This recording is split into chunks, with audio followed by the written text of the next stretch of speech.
ब्रह्मास्त्र class की second series में हम डिस्कस करेंगे नर्वस सिस्टम की कुछ जो डिजीज आपने बच गई थी उसके बाद नो बकवास, एक ही बात, TRAP, चार सिम्टम मेन है ट्रैप माइलिन सी का। माइलिन सी किसकी? सेरस न्यूरॉन की। जो कौन बनाता है? ओलिगो डेंड्रोसाइट, कॉम्पेलोबैक्टर जेजुनाई, कॉम्पेलोबैक्टर जेजुनाई। ये तरह का बैक्टीरिया है जो मेल के अंदर एडल्ट पेशेंट में क्या करवाता है? डायगोनल न्यूरॉन डैमेज हो गया। अगर मान लो राइट वाला डैमेज हुआ, राइट साइड में न्यूरॉन बना है, तो आपका डैमेज कौन सा होगा? पार्ट बैलेंस वाला, लेफ्ट साइड वाला, हेमीप्लेजिया, मतलब एक साइड का वन एक्सट्रीमिटीज अपर, एक अपर की और एक लोअर की, क्या कराएगा? हेलो दोस्तों, गुड मॉर्निंग टू ऑल। मैं आपका दोस्त, आपका मेंटर अनमोल पारिक वर्स्ट स्टडी पॉइंट के इस ऑनलाइन प्लेटफॉर्म में आपका हार्दिक स्वागत है, अभिनंदन है। नर्सिंग की ब्रह्मास्त्र क्लास की सेकंड सीरीज में हम डिस्कस करेंगे नर्वस सिस्टम की कुछ जो डिजीज अपने बच गई थी उसके बारे में। अब बढ़ेंगे आज डिजीज, उसका नाम रहेगा पार्किंसन डिजीज। डालो हेडिंग पार्किंसन डिजीज। यहाँ अपन नर्वस सिस्टम की सारी डिजीज का रैपिड रिवीजन करेंगे। Parkinson disease it is a disorder of, ये किसका डिसऑर्डर है? बेसल गैंग्लिया का। बेसल गैंग्लिया में अपने एक संरचना होती है पुट्टामेन। क्या होती है? पुट्टामेन। इस पुट्टामेन के अंदर दो होते हैं न्यूरोट्रांसमीटर, एक तो होता है एसिटाइलकोलिन, एक होता है डोपामिन। ठीक है, डोपा, क्या? डोपा, जिसका नॉर्मल बॉडी में रेशियो होता है 2:1। कितना? 1:2। लेकिन इस डिजीज के अंदर क्या हो जाएगा? अनुपात हो जाएगा, रेशियो उल्टा, 2:1। ठीक है, मतलब डोपामिन बेसिकली कम हो जाएगा। ये डिजीज किससे होती है? Deficiency of dopamine. जबकि डिजीज होती है myasthenia gravis, deficiency of acetylcholine. अगर डेफिशिएंसी इसकी हो तो कौन सी डिजीज? एमजी। और अगर डिजीज इसकी हो डोपामिन की तो कौन सी डिजीज? PD, Parkinson disease. अगर डोपामिन अगर कम हो जाए तो कौन सी डिजीज? Parkinson disease. अगर डोपामिन बढ़ जाए तो आपको साइकियाट्रिक में हमारे जो प्रमोद सर है वो पढ़ाएंगे सिजोफ्रेनिया। उसमें क्या होता है? डोपामिन बढ़ जाता है। यहाँ पर क्या पढ़ेंगे? Parkinson disease. It is a disorder of basal ganglia. अब आते हैं सिम्टम की क्या है, इसका कॉज, मेन कॉज, इसकी जो मेन इटियोलॉजी वो तो क्या है? अननोन है। लेकिन अब बात करते हैं रिस्क फैक्टर की। जैसे मान लो आपकी एज हो गई 65 से ऊपर, आपके हेड इंजरी हो गई, हाइड्रोसिफलस हो गया, ब्रेन में ट्यूमर बन रहा है, या फिर इसका कोई ड्रग से हो रहा है। कौन सी ड्रग से? मान लो हेलोपेरिडोल है, it is used in treatment of schizophrenia. वहां अपने डोपामिन को कम करना पड़ता है, लेकिन वो ड्रग ज्यादा ही काम कर जाए, ज्यादा ही कम कर दे तो कौन सी डिजीज आएगी? पार्किंसन डिजीज, हेलोपेरिडोल, उसकी वजह से। और भी बहुत सारे होते हैं कारण। बात करते हैं नेक्स्ट सिम्टम्स की, साइन एंड सिम्टम्स। क्या आएगा? सीधी बात, नो बकवास, एक ही बात, TRAP। चार सिम्टम मेन है इसकी। ट्रैप, क्या कर लो? इस बीमारी को ट्रैप कर लो, पकड़ लो। किससे? इन चार सिम्टम से। टी क्या है? ट्रेमर। ट्रेमर्स आएंगे। ट्रेमर कैसे आएंगे? पिल रोलिंग ट्रेमर्स। और कब आएंगे? जब पेशेंट रेस्ट अवस्था में, जब एक्टिविटी कर रहा है तब नहीं आएंगे, रेस्टिंग मोमेंट में। आर क्या होता है? रिजिडिटी, मतलब जो मसल्स है क्या हो जाएगी? उसमें रिजिडिटी आएगी। कौन सी मसल में? स्कैपुला मसल में, याद रखना। एक क्या होता है? एकाइनेसिया, मतलब उसका जो चलने का जो मूवमेंट है, मोटर मूवमेंट उसका कम हो जाएगा, मतलब बहुत स्लो चलेगा, ऐसे स्लो। पी क्या है? Posture instability, posture instability, posture सही मेंटेन नहीं कर रहा, मतलब पोस्चर किस रहेगा? उसको स्टूप पोस्चर, मतलब इसे होता है ना मूर्ख पोस्चर, उसको होता है स्टूप पोस्चर। ऐसे झुका रहेगा, इसको काइपोसिस होगा, काइपोसिस झुक के चलेगा और धीरे धीरे चलेगा, ऐसे। इसको बोलते हैं सफलिंग स्टेप्स। सारे सिम्टम देखने को मिलेंगे हमें। नेक्स्ट बात करते हैं डायग्नोसिस की, डायग्नोस्टिक इवैल्यूएशन। वही सेम सीटी, एमआरआई, लेकिन एमआरआई क्या है? इसका बेस्ट इन्वेस्टिगेशन है। क्यों? क्योंकि इस डिजीज में एक बॉडी बनती है, इसको बोलते हैं अपन लेवी बॉडी। क्या बनती है? Lewy body. ये अपने अगर देखने को मिल रही है ब्रेन में, तो वो क्या? पक्का Parkinson disease. This Lewy body आपको पढ़ाएंगे प्रमोशन साइकियाट्रिक वाले। डिमेंशिया, डिमेंशिया के अंदर ये भी देखने को मिलती है बेबी बॉडी। नेक्स्ट बात करते हैं इसका मैनेजमेंट की।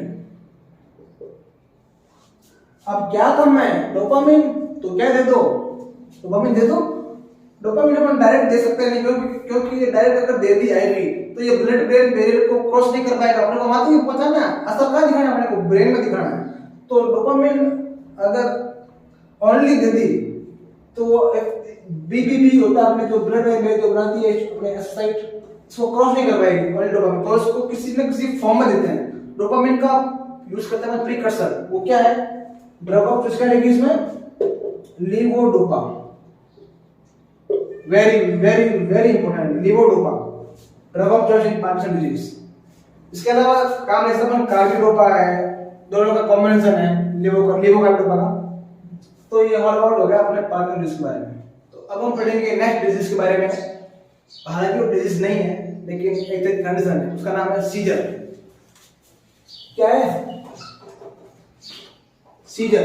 सीजर को अपन बोलते हैं एक और नाम से, इसको बोलते हैं अपन फिट्स। नेक्स्ट इक्टस, एक होता है वर्ड इक्ट्रस, ये अलग है, इक्ट्रस अलग है, उसको बोलते हैं जॉन्डिस, वो अलग है। यहाँ पे इक्टस है, सीजर फिट्स या इक्टस। सीजर जो है वो कोई डिजीज नहीं है, it is a condition. Brain का जो प्रोटेक्टिव साइन है, अपने को ब्रेन देखता है इंडिकेशन कि अपने कोई ब्रेन में गड़बड़ चल रही है। सीजर मतलब इस तरह का अपने जो ब्रेन में होता है न्यूरॉन्स, न्यूरॉन्स में क्या होता है, अपने आयंस होते हैं। आयंस के मूवमेंट में अगर होता है इम्बैलेंस, उसको बोलते हैं इलेक्ट्रोलाइट इम्बैलेंस, उसमें अगर होता है इम्बैलेंस तो क्या होता है, अपने जैसे मान लो अपन ने पढ़ा था फिजिक्स के अंदर पढ़ते थे कि पॉजिटिव चार्ज और चाहिए, अगर चार्ज अगर दौड़ते हैं तो क्या बनती है, करंट बनती है ना। तो वास्तव में सीजर्स क्या है, seizure is a abnormal excessive uncoordinated and uncontrolled brain के अंदर क्या होता है, न्यूरल डिस्चार्ज या फिर फायरिंग ऑफ इंपल्स। कहां पे, पूरे ब्रेन की तरफ हो सकता है या फिर कोई जनरलाइज्ड लोब में हो सकता है। लेकिन जो इंपल्सेस होंगे जनरेट, फायरिंग ऑफ इंपल्स जो अपने डिस्चार्ज होंगे ओनली फॉर ब्रेन में होंगे, अफेक्ट होगा ओनली ब्रेन, ना कि अपने यहाँ के न्यूरॉन में नहीं आएगा, ओनली ब्रेन के न्यूरॉन में होगी जर्किंग मूवमेंट, या ना कि यहाँ होंगे। ठीक है, तो ओनली अगर ब्रेन होगा एनवायरनमेंट, ब्रेन में होगा क्या होगा, सीजर कहलाएगा। It is not a disease, it condition. Epilepsy, next epilepsy क्या है? हालांकि ये भी अगर बात करें तो थ्योरेटिकली अपन पढ़ते हैं क्या ये डिजीज है, लेकिन प्रैक्टिकली ये भी डिजीज नहीं है। एपिलेप्सी क्या होती है, अगर सीजर एक दिन में 3 से 4 बार से ज्यादा आ जाए तो क्या कहलाएगा, एपिलेप्सी। एक होती है टर्म अपने कन्वर्जन, अगर अपने को सीजर आ रहा है, सीजर के साथ साथ अगर जर्किंग मूवमेंट में लग जाए, मतलब टोन बढ़ जाए तो क्या कहलाएगा, कन्वर्जन। अब नेक्स्ट बात करते हैं इसका मेन जो कॉज है, इसका जो एग्जैक्ट कॉज है वो तो क्या अननोन है, लेकिन कुछ हाइपोथेसिस क्या कहती है कि अगर अपने जो ब्रेन के अंदर होता है इलेक्ट्रोलाइट इम्बैलेंस हो जाए उसकी वजह से हो सकता है, या फिर डेफिशिएंसी ऑफ कैल्शियम आयन हो सकता है, या फिर अदर कॉज जैसे मेनिंजाइटिस। इसका क्या है, इसका जो मेन कॉज बात करें, मेन कॉज वो क्या है, मेनिंजाइटिस, इसका सीजर का। अब बात करें टाइप्स की, इसकी टाइप्स जो सीजर टाइप होते हैं मेनली 2 टाइप के, एक तो होता है जनरलाइज को बोलते हैं ग्रैंड माल, कौन सा सीजर, ग्रैंड माल सीजर। सेकंड होता है अपने टाइप्स फोकल सीजर या फिर पार्शियल सीजर। ठीक है, इसमें क्या होगा, पूरा अपना होल ओवर ब्रेन होगा एनवायरनमेंट। ठीक है, इसमें आएगा वापस फर्दर 4 पार्ट। पहला क्या आएगा अपने टॉनिक क्लोनिक सीजर, दूसरा क्या आएगा एटोनिक सीजर, तीसरा क्या आएगा मायोक्लोनिक सीजर, चौथा क्या आएगा एब्सेंट सीजर, या फिर इसको बोलते हैं पेप्टिक माल एपिलेप्सी। सेकंड है फोकल कोई पर्टिकुलर लोब में, मान लो टेम्पोरल लोब में आ रहा है ओनली सीजर, तो क्या कहलाएगा, फोकल सीजर या फिर पार्शियल सीजर। इसमें आएगा मेन 2 सिंपल और आपके कॉम्प्लेक्स। अब इसके बारे में थोड़ा थोड़ा जान लो आप। टॉनिक बॉडी में क्या होता है, टॉनिक में तो पहले क्या होगा, सबसे पहले होता है टॉनिक में ओराफेज। इसमें अपने को पहले नोज़िया वोमिटिंग होता है, मतलब सीजर आने से पहले अपने को पता चलता है, ये भगवान ने एक अच्छी बात अपने में क्षमता दी है, तो वो पहले पता चलता है कि अब सीजर आने वाले हैं, सो होता है ओराफेज। क्या की अपनी टॉनिक फेज, मतलब मसल टोन बढ़ती है। क्रोनिक में क्या होता है, जर्किंग मूवमेंट होता है। सेकंड है अपने एटोनिक सीजर, मतलब सडन लॉस क्या होगा, मतलब एटोनिक क्या होगा, सडन मसल लॉस होगा। तीसरा क्या होता है माइक्रोनिक, मतलब किसी भी एक सिंगल मसल ग्रुप में क्या आएंगे, सीजर आएंगे, उसे क्या बोलते हैं micro seizure. Last absent seizure, जैसे ये होता है मोस्ट ऑफ बच्चों में होता है, जैसे बच्चे कभी होता है ना, खाना खा रहे होते हैं, एक चीज को कोई मतलब वैकेंट स्पेस में घूर रहे होते हैं, स्टेयरिंग इन वैकेंट स्पेस, ऐसे फिर ऐसे करते हैं कि काम हो गया, this is known as absent seizure. अगर ये एब्सेंट सीजर 3 से 4 बार आने लग जाए दिन में, इसे क्या बोलते हैं पेटिट मान सीजर, ठीक है, it is a part of absent scissor, petit मान। नेक्स्ट फोकल सीजर, इसमें सिंपल में क्या होगा, सडन सेंसरी लॉस, ठीक है, और उसमें सडन मेमोरी लॉस। ये हो गया आपके टाइप्स ऑफ सीजर। नेक्स्ट बात करते हैं इसके सिम्टम्स भी साथ में हो गए आपके। नेक्स्ट बात करते हैं इसके डायग्नोस्टिक इवैल्यूएशन, क्या करेंगे अपन, सीटी एमआरआई, ठीक है, और next nerve conduction study, nerve conduction study. Next इसका मैनेजमेंट क्या देंगे अपन, एंटी कन्वर्जेंट या फिर एंटी सीजर ड्रग्स, जैसे 2-4 नाम याद कर लो आप। ये सब ड्रग मैनेजमेंट है, 5 लोग फेनिटोइन है, फेनिटोइन। सेकंड ड्रग है अपने वोल्परिक एसिड, वैल्प्रोइक एसिड। तीसरी अपने है कार्बामेजापाइन। ये तो क्या अपने ड्रग मैनेजमेंट। अपना नर्सिंग रोल क्या है इसमें, पहला नर्सिंग रोल है सेफ्टी, ठीक है, सेफ्टी अगर बहुत जरूरी है, क्योंकि इसको अपने मान लो कोई सड़क पर कोई चल रहा है, उसको सीजर आ जाए, तो अपना काम क्या है, इसको फर्म सरफेस पर क्या करना है, फर्म मैट्रेस पे लेटाना है। क्यों, ताकि उसमें क्या होंगे, जर्किंग मूवमेंट आएंगे तो उसके जॉइंट डिसलोकेट ना हो जाए, इसलिए फर्म स्ट्रेच पे लेटाना है। मतलब प्रायोरिटी रहेगी अपनी सेफ्टी, और साइडलाइन देनी पोजीशन टू प्रिवेंट एस्पिरेशन, क्योंकि उसके जो क्रॉनिक मूवमेंट होगा ना, जर्किंग मूवमेंट, उसमें मुंह से झाग आएगी, फ्रोथिंग होगी तो क्या होगा, तो झाग एस्पिरेट ना कर ले, तो रखना आपको लाइन पोजीशन। कौन सी line position, sideline position.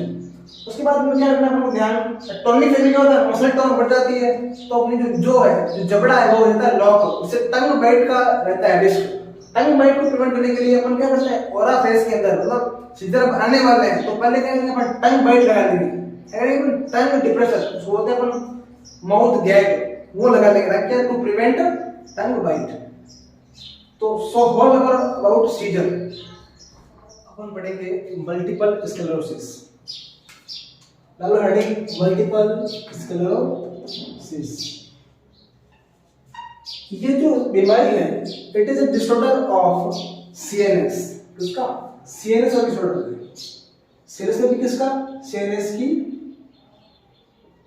Myelin sheath का। माइलिन शीट किसकी, सीएनएस के न्यूरॉन की, जो कौन बनाता है, ओलिगो डेंड्रोसाइट। ये जो ओलिगोडेंड्रोसाइट है, जो माइलिन शीट बनाती है सीएनएस के न्यूरॉन की, क्या हो जाती है, डैमेज। ये डैमेज तो सीएनएस भी डैमेज। बीमारी कौन सी कहलाएगी, मल्टीपल स्क्लेरोसिस, ठीक है। इसमें क्या होगा, इसका जो बात करें इसके कॉज की, it is a auto immune disease. किसी डिजीज है, auto immune, progressive, chronic and reversible. Reversible क्यों है, क्योंकि माइलिन शीट डैमेज हो रही है, ये बना कौन रही है, न्यूरोग्लिया सेल। न्यूरोग्लिया सेल जो होती है वो क्षमता रखती है डिवाइड होने की, न्यूरॉन नहीं रखते, यहाँ डैमेज हो रहे हैं माइलिन शीट, ठीक है। तो उसका मेन कॉज तो कुछ आपको क्या है, एग्जैक्ट कॉज तो अननोन है, लेकिन मैं बात करूं रिस्क फैक्टर की, तो कैसी डिजीज है, ऑटो इम्यून डिजीज। जो आपका एंटीजन एंटीबॉडी कॉम्प्लेक्स है वो बनेगा कहां पे, माइलिन शीट के ऊपर आकर जमा हो जाएगा, इसको डिस्ट्रक्ट करेगा, इसको खराब करेगा, इसको डैमेज कर देगा। बीमारी कौन सी हो जाएगी, मल्टीपल स्क्लेरोसिस। पूछे आपको इस डिजीज के बारे में किसने बताया था? फादर ऑफ एमएस क्या है? Gene Martin Charcot. इस बीमारी के बारे में बताया था, खोज करता जीन मार्टिन चारकॉट। ठीक है, अब आपसे साइन एंड सिम्टम बात करूं, उसका फर्स्ट सिम्टम क्या आएगा? अर्ली सिम्टम तो आएगा फटीग। क्या आएगा? फटीग।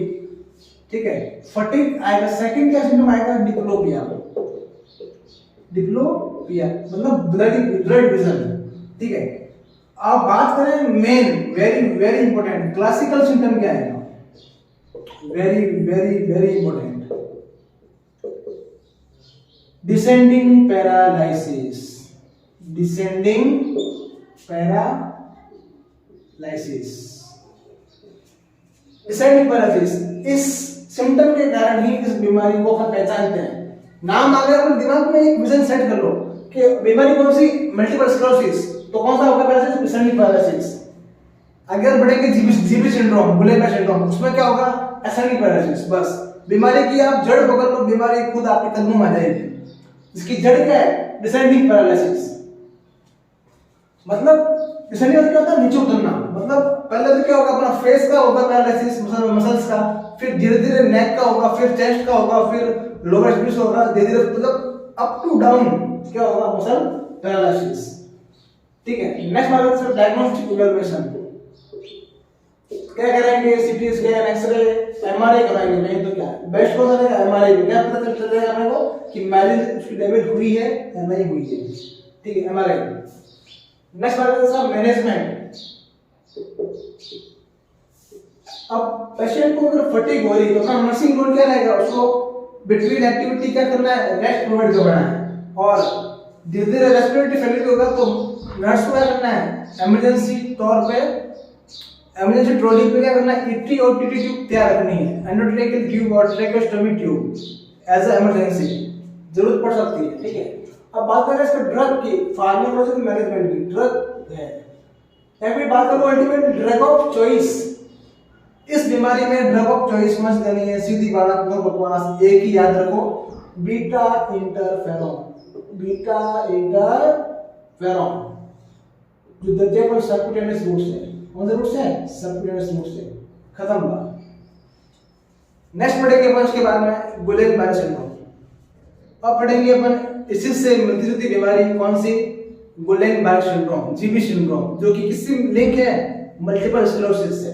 मैं कहता हूं जीबी सिंड्रोम या फिर गुलेनबर्ग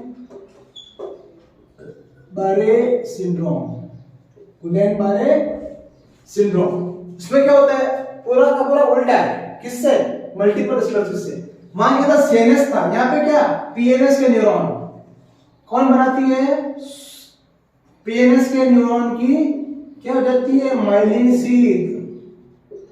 जो कौन बनाती है? Schwann cell. Schwann cell, Schwann cell क्या हो जाती है? डैमेज। तो क्या ये बनेगी माइलिन शीथ? नहीं बनेगी। तो पीएनएस के जो फंक्शन है वो क्या अल्टर्ड होंगे, बिल्कुल होंगे। अब पीएनएस में क्या आता है? अपने ऑटोनॉमिक नर्वस सिस्टम जो है वो आएंगे, और सिंपैथेटिक सिस्टम आएगा, पैरासिम्पैथेटिक आएगा, इसके अलावा स्पाइनल नर्व आएगी, क्रेनियल नर्व आएगी, सारी की सारी क्या होगी? अफेक्ट होगी इस बीमारी के अंदर। ठीक है, अब बात करें इसका मेन कॉज, इसका एग्जैक्ट कॉज तो क्या अननोन है, और ये भी एक तरह की ऑटोइम्यून डिजीज है। अगर बात करूं रिस्क फैक्टर की, तो उसका मेन जो रिस्क फैक्टर है वो क्या रहेगा? कैम्पेलोबैक्टर जेजुनाई। कैम्पेलोबैक्टर जेजुनाई एक तरह का बैक्टीरिया है जो मेल के अंदर एडल्ट पेशेंट में क्या करवाता है? डायरिया करवाता है। तो अपने को प्रीवियस हिस्ट्री आरटीआई और रेस्पिरेटरी ट्रैक्ट इन्फेक्शन की और जीआई ट्रैक्ट इन्फेक्शन की क्या करनी है? हिस्ट्री लेनी है इस डिजीज के अंदर है तो। ठीक है, इसके अलावा हो सकता है अपने कोविड का हो सकता है इन्फेक्शन, स्वाइन फ्लू हो सकता है, हर्पीज हो सकता है इन्फेक्शन, ठीक, अदर कॉजेज में। नेक्स्ट बात करते हैं sign and symptom. Sign and symptom, symptoms सारे वैसे आएंगे, सेंसरी और मोटर लॉस होंगे same as a multiple sclerosis. लेकिन एक जो मैंने कहा था ना, बीमारी की जड़ पकड़ लो, बीमारी खुद नीचे आ जाएगी अपने आप। तो इसकी जड़ क्या है? वहां क्या था? Descending paralysis. यहाँ पे क्या आएगा? Ascending paralysis,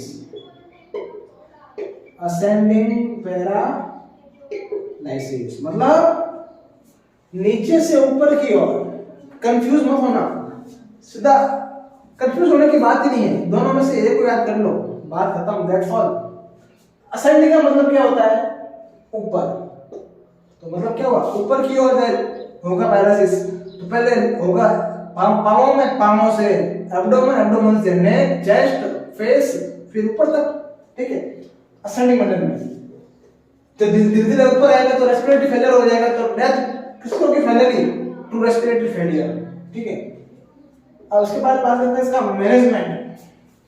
sorry direct evaluation, वही सेम क्या करेंगे अपन, सीटी करेंगे और एमआरआई करेंगे मेन, तो ताकि क्या पता लग जाएगा कि मैलेशियस डैमेज हुई है या नहीं हुई है। सेकंड बात करते हैं मैनेजमेंट। नए बात करें ड्रग कौन सी देंगे अपन इसमें? सेम वही इम्यूनो सप्रेस ड्रग, जैसे कॉर्टिकोस्टेरॉइड है, डेक्सामेथासोन है और अपने मिथाइलप्रेडिसोलोन है, ये देंगे। इससे क्या होगी? इम्यूनिटी सप्रेस होगी और बॉडी द्वारा जो इम्यूनिटी बन रही थी, जो एंटीबॉडी कॉम्प्लेक्स बन रहे थे वो नहीं बनेंगे। और या फिर क्या करते हो, जो इम्यूनिटी बनी है उसको आप गुड इम्यूनिटी मदद दो, इम्यूनो मॉड्यूलर ड्रग, जैसे अपने बीटा इंटरफेरॉन है, किटोटिफेन है, उसमें यूज ले सकते हैं, ठीक है। लेकिन ड्रग ऑफ चॉइस पूछे किसमें? मल्टीपल स्क्लेरोसिस में, तो क्या रहेगी वो? बीटा इंटरफेरॉन, ठीक है। तो दोस्तों ब्रह्मास्त्र की इस सीरीज में एक लास्ट डिजीज बची है आपके नर्वस सिस्टम की, वो उसका नाम है स्ट्रोक। बड़ी धमाकेदार इंटरेस्टिंग डिजीज है जो काफी बार आरकेएस एग्जाम में पूछ रखी है, थर्ड ईयर वाले एग्जाम में। हाइंडारो स्ट्रोक, इसको बोलते हैं अपन सीवीए, सेरेब्रोवास्कुलर एक्सीडेंट। जिस प्रकार अपने हार्ट में आता है अटैक, एमआई वगैरह, हार्ट का अटैक क्या कहलाता है? Myocardial infarction. वैसे ही इसका ब्रेन का अटैक क्या कहलाएगा? स्ट्रोक या फिर सीवीए। देखो सेरेब्रो मतलब सेरेब्रम मतलब ब्रेन, वेस्कुलर मतलब वेसल्स अटैक, मतलब कहीं ना कहीं ब्लड वेसल, ब्लड सप्लाई कहीं ना कहीं ऑब्स्ट्रक्ट होगी, उससे से क्या आएगा? स्ट्रोक आएगा। अब बात करें इसकी कॉजेस की। कॉजेस, इसका मेन कॉज बात करूं तो क्या बता सकता है? थ्रोम्बस। अगर मान लो किसी को शुगर है, डायबिटीज है या किसी को हाइपरटेंशन है, ठीक है, तो थ्रोम्बस बन जाएगा कहीं ना कहीं। अगर थ्रोम्बस टूट के अगर कहीं और जगह चला जाए, उसे क्या बोलते हैं? एम्बोलाई। या फिर ब्लड सप्लाई क्या हो? Obstruct, blood supply obstruct. तो वहां पर क्या होगा? वेसल्स फटेगी, रप्चर होगी, तो वहां पर क्या हो जाएगा? हेमरेज, हेमरेजिक शॉक हो, हेमरेजिक शॉक हो किसी को, ठीक है। उसके बाद बात करते हैं रिस्क फैक्टर। किसी को मान लो हाइपरटेंशन हो, किसी को डायबिटिक मेलाइटिस हो, कोई स्मोकिंग कर रहा हो, अदर हो सकता है इस पर। अब बात करते हैं अपन सिम्टम्स की। इसकी देखते पहले पैथोफिजियोलॉजी। पैथोफिजियोलॉजी होता है कैसे? आप देखना, अपन ने कोई मान लो पेशेंट किसका है? हाइपरटेंशन का है, या फिर due to utilization factor, hypertension का है, कोई पेशेंट डायबिटीज मेलाइटिस का है, कोई स्मोकिंग कर रहा है, अदर्स कॉजेस हो सकते हैं, ठीक है। उसकी वजह से क्या होता है? कहीं ना कहीं उसकी ब्लड सप्लाई या फिर थ्रोम्बस बनेगा, तो थ्रोम्बस बनेगा, क्या बनेगा? थ्रोम्बस बनेगा, या फिर एम्बोलाई फॉर्म, ये टूट के जाएगा किसी अन्य वेसल्स में, तो एम्बोलाई फॉर्म बन जाएगा, एम्बोलिस बन जाएगा। या फिर ब्लड सप्लाई अगर हो रही है इंटरप्ट, ठीक है, अब मान लो किसी को हाइपरटेंशन है, तो ब्लड सप्लाई या हाइपरटेंशन लगेगा, प्रेशर ज्यादा लगेगा, तो ये क्या हो जाएगी? रप्चर। तो वहां क्या हो जाएगा? हेमरेज।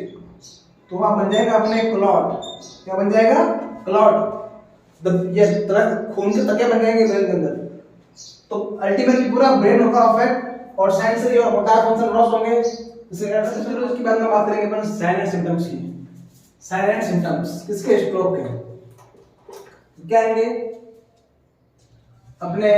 हेमी क्या होगा इसमें? पैरालिसिस होगा, पैरालिसिस। क्यों होगा? क्योंकि अपने जो मोटर मूवमेंट करने का किसका है? प्राइमरी मोटर न्यूरॉन्स का, जो फ्रंटल एरिया में होते हैं, ठीक है, प्राइमरी मोटर न्यूरॉन पीएमएन, जो कि अपने ऐसे होते हैं। ऑक्सीपिटल वाले रिदम में इनका होता है डेकुसेशन। क्या होता है? डेकुसेशन। मतलब जो राइट साइड के जो न्यूरॉन है वो कंट्रोल करते हैं लेफ्ट साइड वाले पार्ट को, और जो लेफ्ट साइड वाले न्यूरॉन है वो कंट्रोल करते हैं राइट वाले पार्ट को। तो मतलब right control left, left control right, ऐसे upper control lower, lower control upper, इतनी बात आपको ध्यान रखनी है। अब मान लो ये प्राइमरी मोटर न्यूरॉन डैमेज हो गया, अगर मान लो राइट वाला डैमेज हुआ, राइट साइड में क्लॉट बना है, तो आपका डैमेज कौन सा होगा पार्ट बैलेंस वाला, लेफ्ट साइड वाला, ठीक है। तो उसमें आएगा अपने पहला आएगा हेमीप्लेजिया। हेमीप्लेजिया मतलब एक साइड का, वन एक्सट्रीमिटीज अपर, एक अपर की और एक लोअर की, क्या कहलाएगा, हेमीप्लेजिया। सेकंड बात आती है अपने पैराप्लेजिया, इसमें ओनली बोथ, इसमें ओनली लोअर एक्सट्रीमिटी शामिल होगी, मतलब नीचे वाली जो एक्सट्रीमिटी, जो लोअर एक्सट्रीमिटी जो टांगे हैं वो होगी पैरालाइज, अपर हैंड वाले नहीं होगा, इसमें पैराप्लेजिया ओनली लेग। और तीसरा होता है क्वाड्रिप्लेजिया। क्वाड्रिप्लेजिया, प्लेजिया मतलब पैरालिसिस, ठीक है, इसमें होगा both, both upper and lower extremity, neck को छोड़ के, नेक जो अपने गर्दन वाला हिस्सा है, गर्दन वाला हिस्सा को छोड़ के जो अपने हाथ है, पांव है, क्या होगा, पैरालिसिस, क्या बोलते हैं, क्वाड्रिप्लेजिया। और अगर बहुत लोअर लेग्स हो, क्या होगा, पैराप्लेजिया और हेमीप्लेजिया, ठीक है। जैसे जैसे डिजीज एडवांस होगी तो वहां पे क्या देखने को मिलेगा अपने को, लेटर स्टेज में वहां पे अपने को एग्नोसिया देखने को मिलेगा। एग्नोसिया मतलब पर्सन इज फेलियर टू, मतलब वो पहचान नहीं पाएगा, failure to recognise to object, अपने जैसे घर वालों को भी नहीं पहचान पाएगा किसी ऑब्जेक्ट, मान लो ये मार्कर है तो वो बोलेगा ये क्या है, उसको पूछेगा ये क्या है तो वो बोलेगा ये पता नहीं क्या है, उसको बोलेगा कि कुर्सी है, मतलब वो पहचान नहीं पाएगा, एग्नोसिया उसको बोलते हैं। सेकंड बात उसको होगा एफेजिया। अब एफेजिया होता है दो प्रकार का, एफेजिया का मतलब होता है कम्युनिकेशन में दिक्कत, ठीक है। अगर आपके ब्रोकास एरिया में दिक्कत हो रही तो क्या करेगा, एक्सप्रेसिव एफेजिया, एक्सप्रेसिव एफेजिया। अगर आपके वर्निकेस एरिया में दिक्कत है तो वहां पर क्या होगा, रिसेप्टिव एफेजिया। अब दोनों होते क्या है, एक्सप्रेस मतलब वो एक्सप्रेस नहीं कर पाएगा, बोल नहीं पाएगा, कम्युनिकेट नहीं कर पाएगा due to damage in Broca area. और रिसेप्टिव क्या होता है, receptive aphasia due to damage in Wernicke's area, मतलब जो लिखेंगे और बोलेंगे जो शब्द है उनको गलत परसीव करेगा या परसीव नहीं कर पाएगा, क्या कहलाएगा, रिसेप्टिव एफेजिया, ठीक है। अब बात करते हैं मैनेजमेंट की, स्ट्रोक का मैनेजमेंट। अब इसमें स्ट्रोक में क्या होगा, आपके मेन स्ट्रोक बनता है, मतलब थॉमस बनता है, तो एक तो बात करें ड्रग थेरेपी की, ड्रग कौन से देंगे, थॉमस को तोड़ेंगे कौन, तो हिम थ्रोम्बोलाइटिक थेरेपी देंगे, थ्रोम्बोलाइटिक थेरेपी, जिसमें अपन ये टिश्यू प्लाज्मिनोजन एक्टिवेटेड ड्रग देंगे, इसमें थॉमस टूटेगा इसमें, और एंटीकोगुलेंट देंगे, एंटीकोगुलेंट जैसे वारफेरिन है जिसको अपन देते हैं ओरली, और हिपेरिन है आईवी देते हैं अपन, मतलब थॉमस को तोड़ेंगे, क्लॉट बनने नहीं देंगे, क्लॉट तोड़ेंगे, ठीक है। उसके बाद अपन आईसीपी को करेंगे मैनेज, पोजीशन देंगे, कीप एंड क्वाइट एनवायरनमेंट रखेंगे, ठीक है। और जो रिस्क फैक्टर है, जैसे अंडरलाइन कॉज है, जैसे डायबिटीज है किसी को, हाइपरटेंशन, तो मतलब अंडरलाइन कॉज को ट्रीट करेंगे, जिससे बीमारी हो रही है उसको ठीक करेंगे। So thank you to all. अपन ने इस पूरी ब्रह्मास्त्र की जो सीरीज है उसमें सारी नर्वस सिस्टम डिजीज को अपन ने कवर किया, जो इंपॉर्टेंट मेन डिजीज थी, जो आपके आरयूटीएस एग्जाम्स में जो थर्ड ईयर रनिंग स्टूडेंट उनके लिए बेनिफिशियल है, उनके लिए ब्रह्मास्त्र क्लास है, स्पेशल क्लास है। So thank you to all. अगर आपको हमारी क्लास अच्छी लगे तो आप प्लीज कमेंट करें, लाइक करें और सब्सक्राइब करें हमारे चैनल को। सो थैंक यू।